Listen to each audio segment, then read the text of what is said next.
अगर कोई ये सोच रहा है कि ये वीडियो सिर्फ फुटबॉल फैंस के लिए है तो ये गलत है। ये सभी के लिए है जो अपना नाम बनाना चाहते हैं। आज हम दुनिया के सबसे अच्छे फुटबॉलर क्रिस्टियानो रोनाल्डो के बारे में बात करने जा रहे हैं। आप में से बहुत से लोग ऐसे होंगे जिन्होंने इनका नाम भी नहीं सुना होगा, मगर फुटबॉल को पसंद करने वाले लोग इनको गॉड ऑफ फुटबॉल से कम नहीं मानते। आपको ये सुनकर अजीब लगेगा कि रोनाल्डो फुटबॉल खेलकर सालाना 700 करोड़ रुपए कमा लेते हैं, लेकिन शायद आप ये नहीं जानते कि आज इतने फेमस होने वाले इस प्लेयर का बचपन बहुत गरीबी में गुजरा है। क्रिस्टियानो रोनाल्डो 5 फरवरी 1985 को पुर्तगाल के एक शहर में पैदा हुए थे। इनका पूरा नाम क्रिस्टियानो रोनाल्डो डोस सैंटोस है। रोनाल्डो के बाप अमेरिकन एक्टर और फिर बाद में प्रेसिडेंट बनने वाले रोनाल्ड रीगन के बहुत बड़े फैन थे और उन्हीं के नाम पर उन्होंने अपने बेटे को रोनाल्डो का नाम दिया था। क्रिस्टियानो रोनाल्डो पुर्तगाल के रहने वाले हैं, लेकिन फिलहाल जुवेंटस फुटबॉल क्लब की तरफ से खेलते हैं। रोनाल्डो पुर्तगाल के नेशनल फुटबॉल टीम के कैप्टन भी हैं। आज उनकी कमाई इतनी ज्यादा है कि वो बिलियंस के घरों में रहते हैं और दुनिया की सबसे महंगी गाड़ियों में सफर करते हैं। लेकिन आपको ये जानकर हैरत होगी कि उनकी जिंदगी हमेशा से ऐसी नहीं। उनके यहाँ तक पहुँचने का सफर किसी मूवी से कम नहीं। अपने बचपन में रोनाल्डो टीन से बने हुए घर में अपनी फैमिली के साथ रहते थे। उनकी फैमिली में उनके अलावा माँ बाप, 2 भाई और एक बहन भी थी। एक आम सी फैमिली में रहने वाले रोनाल्डो के वालिद एक मालिक का काम करते थे। वो पार्क्स में पौधों को पानी देने और ग्रीन रखने का काम करते थे। छोटी एज में ही क्रिस्टियानो रोनाल्डो ने फुटबॉल खेलना शुरू कर दिया। उनको शुरू से ही फुटबॉल से बहुत प्यार था। उनके इस शौक को देखते हुए सिर्फ 8 साल की एज में ही उनको स्पोर्ट्स क्लब में ले लिया गया। रोनाल्डो की वालिदा का नाम मेरिया है और बचपन में वो रोनाल्डो को क्राई बेबी कहती थी, क्योंकि क्रिस्टियानो जब भी बचपन में फुटबॉल खेलते और हार जाते या फिर अच्छे स्कोर नहीं कर पाते तो वो ग्राउंड के दरमियान ही रोना शुरू कर देते थे। क्रिस्टियानो स्कूल में क्लास से ज्यादा फुटबॉल खेलते हुए मिलते थे। इस स्पोर्ट्स में उनका दिल इतना लग गया था कि सिर्फ 10 साल की एज में ही पुर्तगाल के सबसे बड़े फुटबॉल क्लब के मेंबर बन गए। 10 साल की छोटी सी एज में ही पुर्तगाल के सबसे बड़े फुटबॉल क्लब के मेंबर बन जाने के बाद यहाँ वो 2 साल तक खेलते रहे।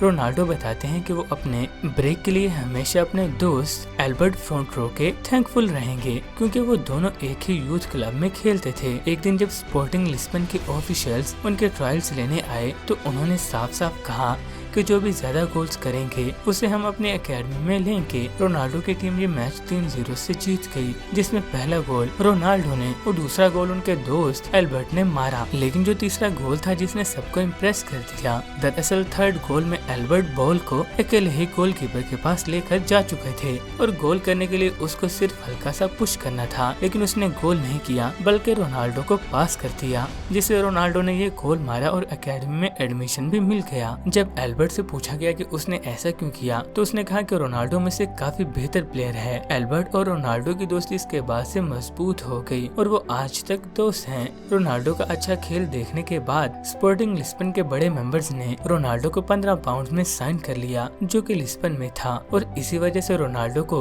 सिर्फ 12 साल की एज में अपनी फैमिली को छोड़कर लिस्बन में जाना पड़ा। अपनी फैमिली को छोड़ने का उनको दुख काफी हुआ था और जब उनकी एज 15 साल हुई तो उनके पेरेंट्स को पता चला कि रोनाल्डो के दिल में कोई मसला चल रहा है, और जब उनको डॉक्टर्स के पास लेकर गए तो पता चला कि उनके हार्ट में कोई इश्यू है, जिसकी वजह से डॉक्टर ने उनको ज्यादा दौड़ने और फुटबॉल खेलने से मना कर दिया। डॉक्टर्स ने बताया या तो उनकी हार्ट सर्जरी करनी होगी या फिर उनको हमेशा के लिए फुटबॉल खेलना बंद करना पड़ेगा। 8 से 10 घंटे फुटबॉल फील्ड में गुजारने वाले रोनाल्डो को फुटबॉल न खेलना किसी तरह से भी कबूल नहीं था, इसलिए उन्होंने दूसरा रास्ता सिलेक्ट किया और सर्जरी का सोचा, जिसमें जान जाने का भी रिस्क था। सर्जरी के बाद वो रिकवर होकर फिर से फुटबॉल खेलने लग गए, लेकिन इसी दौरान एक सैड न्यूज सामने आई जब ज्यादा अल्कोहल पीने की वजह से उनके बाप की डेथ हो गई, और उसी वजह से रोनाल्डो बहुत ज्यादा दुखी हुए, क्योंकि वो सबसे ज्यादा अपने बाप के काफी क्लोज थे। शराब की वजह से बाप के मरने की वजह से आज तक रोनाल्डो ने शराब को हाथ तक नहीं लगाया। उनके घर में कमाने वाले सिर्फ उनके बाप ही थे,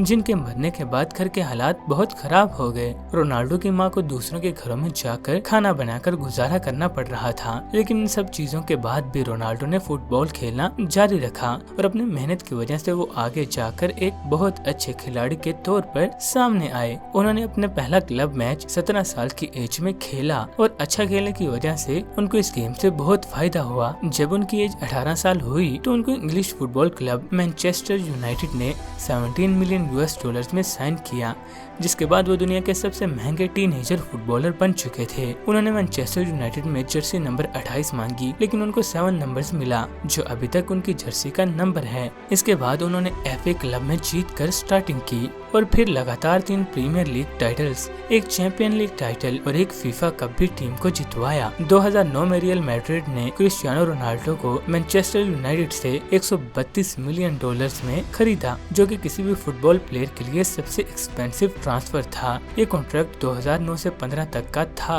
और इस दौरान भी उनका खेलने का अंदाज नहीं बदला और उन्होंने 15 ट्रॉफीज जीती, जिसमें 2 ला लीगा टाइटल्स और 4 चैंपियन लीग टाइटल्स शामिल हैं। नवंबर 2012 में रोनाल्डो ने अपना गोल्डन शू नीलाम किया था और इस नीलामी से 30 करोड़ से ज्यादा की कमाई हुई, जिसको रोनाल्डो ने स्कूल्स बनाने के लिए डोनेट कर दिया। इस सब के अलावा वो सिगरेट और शराब से दूर रहते हैं और उन्होंने अपनी बॉडी पर टैटूज भी नहीं बनवाए, क्योंकि वो ब्लड डोनेट भी करते हैं। रोनाल्डो एक अच्छा प्लेयर होने के साथ साथ एक अच्छे इंसान भी हैं और आज वो इस लेवल तक पहुंच चुके हैं जहां हर प्लेयर पहुंचना चाहता है। तो दोस्तों, मैं उम्मीद करता हूँ कि आज की ट्रस्ट ब्रेन पीके की रोनाल्डो के मुतालिक वीडियो आपको पसंद आई होगी। इस वीडियो को लाइक कीजिए और चैनल को सब्सक्राइब करके बेल आइकन पर क्लिक कर दीजिए।